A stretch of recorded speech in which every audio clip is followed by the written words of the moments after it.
재테크잖아요. 재테크가 뭐예요? 돈 벌려고 배우시는 거잖아요. 네. 그래서 약간 전투적으로다가 듣고 무조건 내가 한번 실행을 하겠다. 이런 마인드로 해주시길 바랍니다. 목적이 중요합니다. 아까 좋은 말씀 하셨는데, 그쵸? 채권자가 경매를 넣어요. 그럼 경매의 목적은 채권 회수가 되는 겁니다. 그쵸? 그냥 쉽게 돈 받는 게 목적이라고 생각하시면 돼요. 그냥 채권은 돈이다 이렇게 생각하셔도 됩니다. 우리 목적은 뭘까요? 우리 목적은 돈 받는 게 아니죠? 모르겠어요. 내가 여기 왜 왔지? 지금 생각 한번 해보죠. 그렇죠. 네. 싸게 살려고 오셨을 거예요. 부동산은. 우리 돈만 있으면 뭐 사면 돼요? 그냥 압구정 한 채 사놓으면 재테크 안 해도 돼요. 아무것도 안 하셔도 돼요. 그냥 10년 뒤에 열어보면 몇십억 올라 있을 거예요. 또. 근데 문제는 우리한테 50억, 100억이 없죠. 네. 경매를 배우셔야 되죠. 우리는 늘 돈이 부족하니까 저축액을 늘릴 수도 있고 근로소득을 높일 수도 있겠지만 제 경우에는 그것보다 그냥 실물 자산을 싸게 사는 게 더 빠르다고 생각을 했습니다. 그래서 경매를 시작을 한 거고요. 우리 목적은 싸게 사는 게 돼야 돼요. 근데 여기서 조금 사고를 또 넓혀보면 싸게 사는 거는 경매만 있는 게 아니에요. 뭐가 있죠? 금매 좋습니다. 저는 금매도 좋아해요. 왜? 저는 싸게 사는 게 목적이거든요. 자, 또 뭐 있어요? 공매라는 것도 있어요. 한국자산관리공사에서 진행하는. 주로 이제 세금 체납이 돼서 나오는 것들. 그럼 쉽게 경매. 경매는 어디서 해요? 법원에서 진행하고요. 공매는 온비드 자산관리공사에서 진행하고요. 금매는 어디서 할 수 있어요? 중개업소에서 살 수 있죠.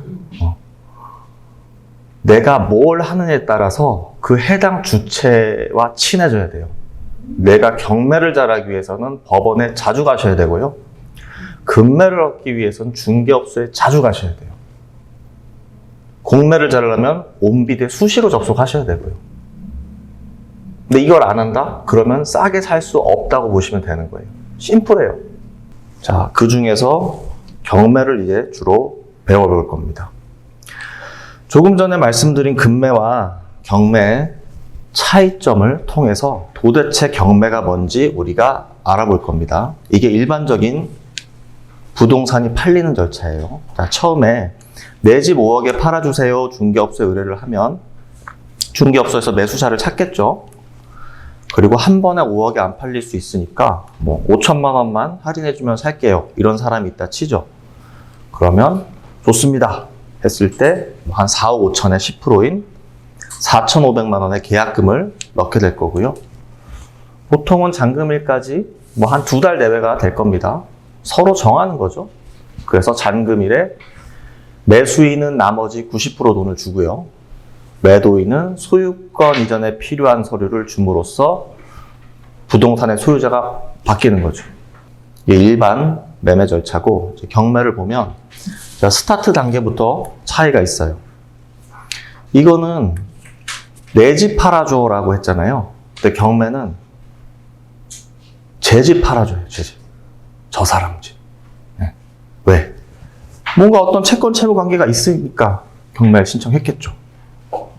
그러면 법원에서는 그래 팔아줄 건데 보니까 네 말이 맞네.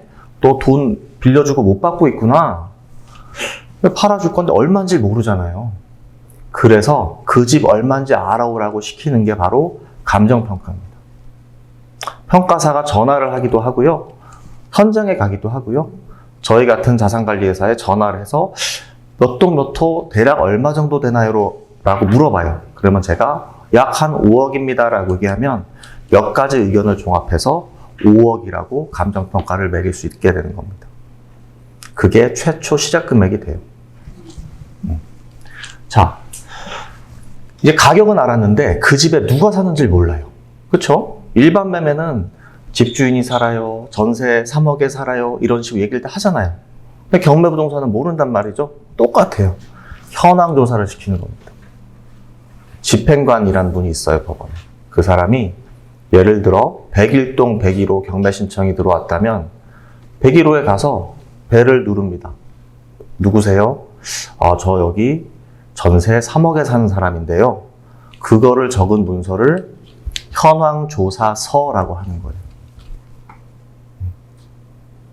그러면 이제 팔 수 있는 조건이 된 겁니다. 얼마인지 알았고, 누가 샀는지 알았고. 날짜를 잡습니다. 2025년 5월 1일. 이 아파트 101동 101호 살 사람 모이세요. 공고를 띄우는 거죠. 5억에 아무도 안 사면 유찰이 되고요. 유찰 저감률은 서울은 전부 다 20%입니다. 5억, 4억, 3억 2천 이런 식으로. 인천, 부천, 경기권, 지방권은 30%도 있어요. 그래서 100%, 70%, 49% 이런 식으로 유찰되기도 합니다. 자, 입찰할 때도 마찬가지. 우리 계약금 넣을 때 10% 넣잖아요. 법원도 똑같이 최저가의 10%를 내야 돼요. 감정가가 5억인데 20% 유찰되면 4억이죠. 4억에 10%면 4천만 원을 법원에 내셔야지 유효한 입찰이 되는 겁니다. 그리고 잔금은 법원에서 정해주겠죠. 낙찰일로부터 6주입니다. 이건 정해져 있어요. 6주 안에 내시면 비로소 소유자가 짠 하고 바뀌게 되는 거죠. 자, 어때요? 경매는 어려운 게 아니라 일반 매매 방식을 그대로 따왔다고 보시면 됩니다. 목적은 같아요. 파는 거거든요. 팔아서 판 돈을 일반 매매는 매도인한테 주는 거고요. 경매는 채권자한테 주는 거예요. 그 차이만 있어요.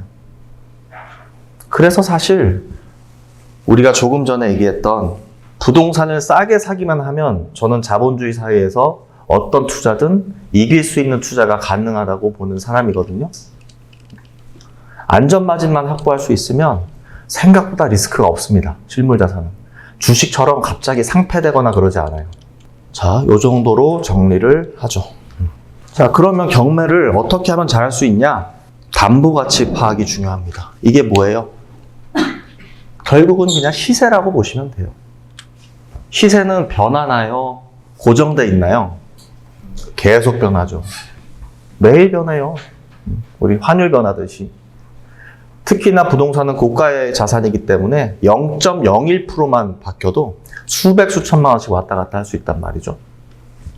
또 정부 정책, 대출 정책 이런 거에 따라서 갑자기 매수자 우위 시장에서 매도자 우위 시장으로 바뀌기도 하고 그 반대가 되기도 합니다.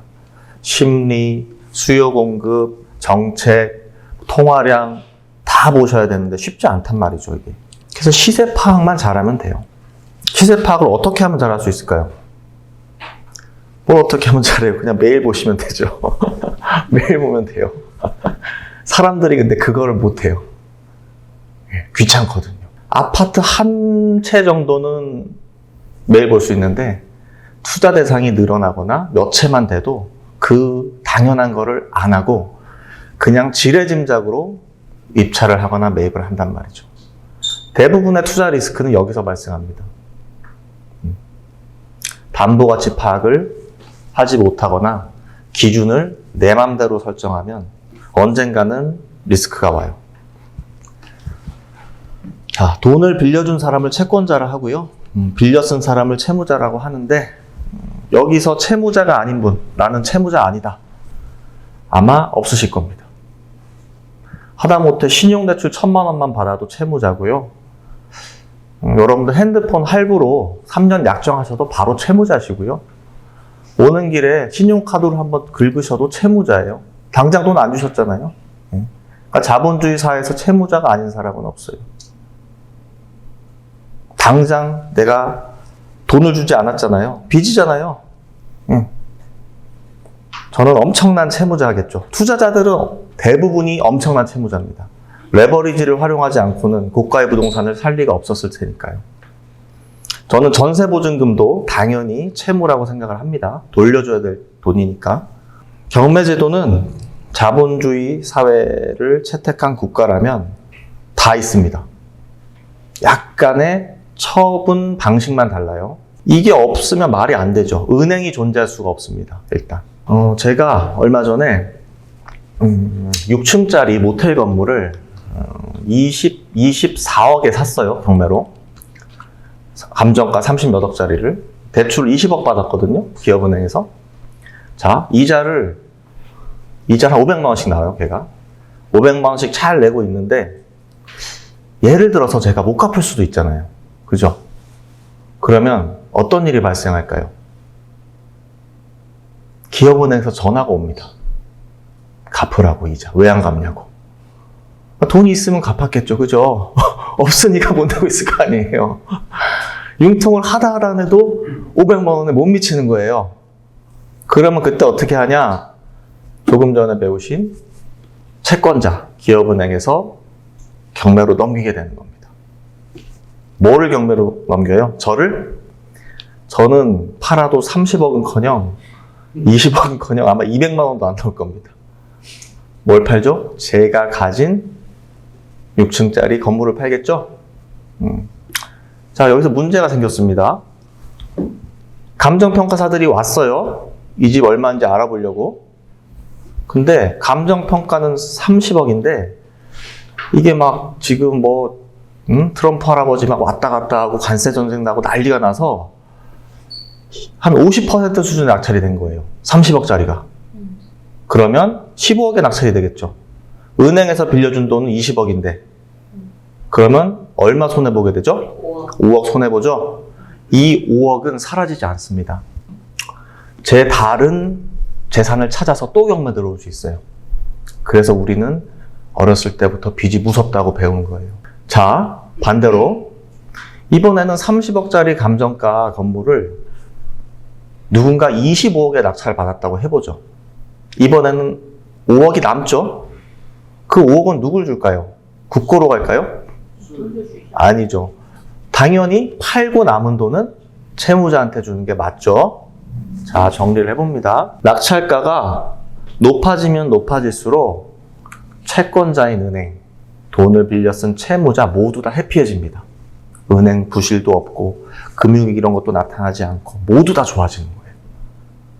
임차인, 채무자, 소유자, 채권자 다 해피해진다고요. 자, 낙찰가가 내려가면 내려갈수록 다 망하는 구조예요.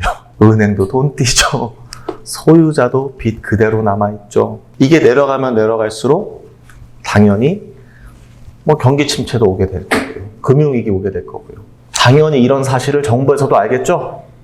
그러면 어떻게 돼야 돼요? 이게 낙찰가가 올라가는 게 사회적으로도 이로운 거예요. 낙찰가가 올라가려면 입찰자 수가 많아야 돼요? 적어야 돼요? 많아야 되죠. 그러니까 여러분들은 애국자신 거예요. 진짜로. 세상에서 제일 무지한 말씀을 하시는 분 중에 한 분이 경매 그거 되게 안 된 분들 걸 굳이 뺏어와야겠어? 이런 말씀을 하시는 분이 있는데 한 말씀 해주세요. 너 같은 사람들 때문에 더 어렵다고. 더 많은 사람들이 이 자본주의 시장에 참여를 해서 정당하게 낙찰을 받고 낙찰가가 올라갈수록 임차인도 살고 채무자도 살고 은행도 살고 다 산다고 이렇게 말씀을 해주셔야 되는 겁니다.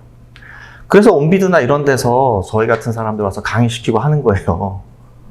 예.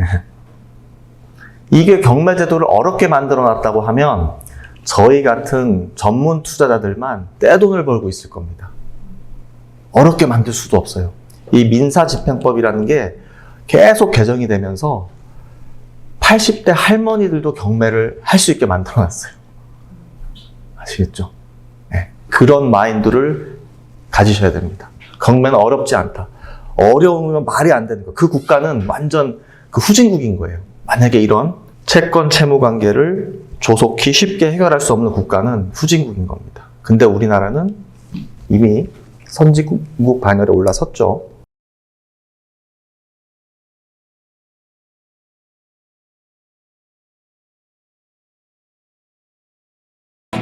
누구도 가르쳐 주지 않지만 꼭 해야 하는 일. 나에게 가장 가까이 있지만 멀게만 느껴지는 일. 남들보다 빠르게 시작하는 것이 유리한 일. 내가 하고 있는 일은 내 집 마련과 투자입니다. 교통망, 상가, 입지, 세금, 청약. 나는 이 모든 일을 스마트 튜브 경제 아카데미에서 시작하고 있습니다. 스마트 튜브 경제 아카데미.